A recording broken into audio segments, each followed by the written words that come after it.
দেখতে দেখতে কিভাবে যেন অনেকগুলো বছর কেটে গেল। আসসালামু আলাইকুম দর্শক, সবাই কেমন আছেন? আশা করি যে যেখানে আছেন আল্লাহর রহমতে ভালোই আছেন। আমিও আলহামদুলিল্লাহ আল্লাহর রহমতে ভালো আছি।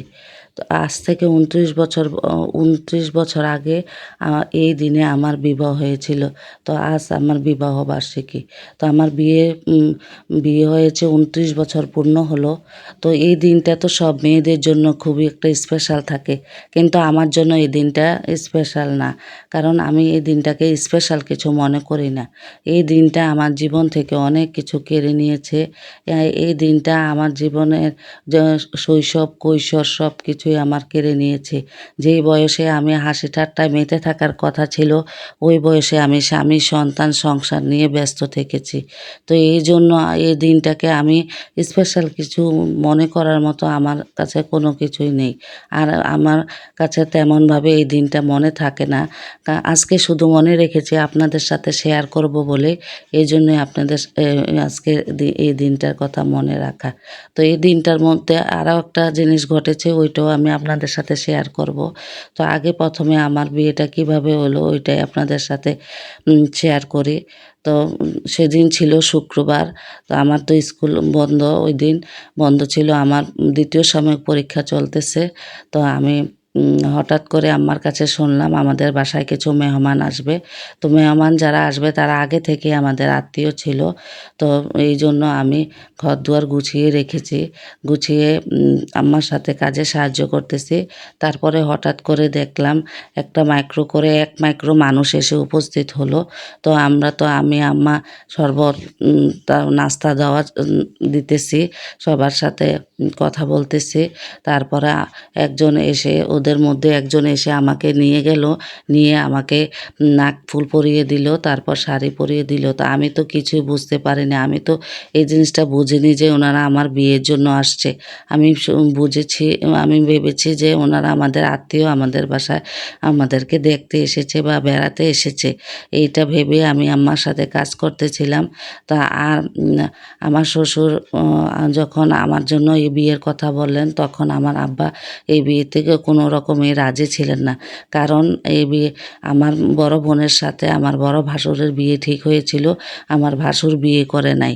তো ৫ বছর আগে বিয়ের কথা হয়েছিল। তো আমার ভাসুর বিয়ে করে নাই। তারপরে আমার বড় বোনের বিয়ে হয়ে গেছে। তারপরে আর আমার শ্বশুরের সাথে আমাদের কোনো সম্পর্ক মানে আমাদের তেমন কোনো সম্পর্ক থাকে নাই। তারপরে দেখা গেছে ওনার ছোট ছেলে যখন বিদেশ থেকে আসছে, তো উনি সবসময় মনে করেন নিজেকে ঋণী মনে করতেন যে উনি আমার আব্বার কাছে ঋণী হয়ে আছেন। আমার আব্বা আমার আব্বার মেয়ে বিয়ে করাতে পারেন নাই।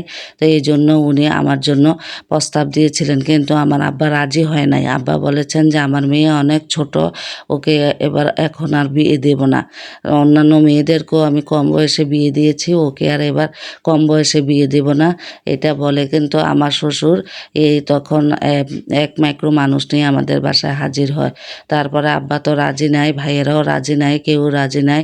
তারপরে আমার শ্বশুর আমার আব্বাকে অনেক কষ্টে রাজি করান। শেষ পর্যন্ত আব্বা রাজি হন। তারপরে আমার বিয়েটা হয়। আর এখানে আজকের দিনে আরেকটা ঘটনা ঘটেছে। সেটা হলো আজকের থেকে ৮ বছর আগে এই দিনে আমার বড় ভাবি মারা যায়, আজকের এই দিনটাতে। তো বড় ভাবি, আমার বিয়ের ২ মাস আগে আমার বড় ভাবির বিয়ে হয়েছিল। ভাবির সাথে একসাথে অনেক সময় কাটিয়েছি। হাসি ঠাট্টা আনন্দ ফুর্তিতে ভাবির সাথে অনেক সময় কাটিয়েছি। ভাবি অনেক মজার মজার রান্না করতে পারতেন। ভাবি যেটাই রান্না করতেন আমার কাছে খুব ভালো লাগতো। মনে হয় যেন এখনও আমার মুখে লেগে আছে। তো ভাবির কথা সবসময় মনে হয়। তো এই দিনটাকে আমি আর সুখের মনে করি না। এই দিনটা আমার জন্য ২টা দুঃখজনক দিন। তো হঠাৎ করে ভাবি আমাদেরকে ছেড়ে চলে গেল। ওনার ২টা মেয়ে, একটা ছেলেকে রেখে চলে গেল। উনি স্ট্রোক করে মারা যান। তারপরে ভাবিকে ভাবিকে আমার অনেক মনে হয়। আপনারা সবাই ভাবির জন্য দোয়া করবেন। আর আপনারা সব আমার ভিডিওর কোনো অংশ যদি ভালো লেগে থাকে তাহলে একটা সাবস্ক্রাইব করে দিবেন। যারা এই পর্যন্ত দেখেছেন এখনও একটা লাইক দেননি, প্লিজ একটা লাইক দিয়ে দিবেন। আর বেশি বেশি শেয়ার করে দিবেন। কমেন্টে আপনাদের মূল্যবান মতামত জানিয়ে যাবেন। তো আজকে আর কি বলবো, আজকে কোনোভাবে আমার মনটা ভালো নেই। কারণ এই দিনটা আসলে আমার সবসময় ভাবির মৃত্যুর কথা মনে হয়। আজকে এখানে রাখছি। আল্লাহ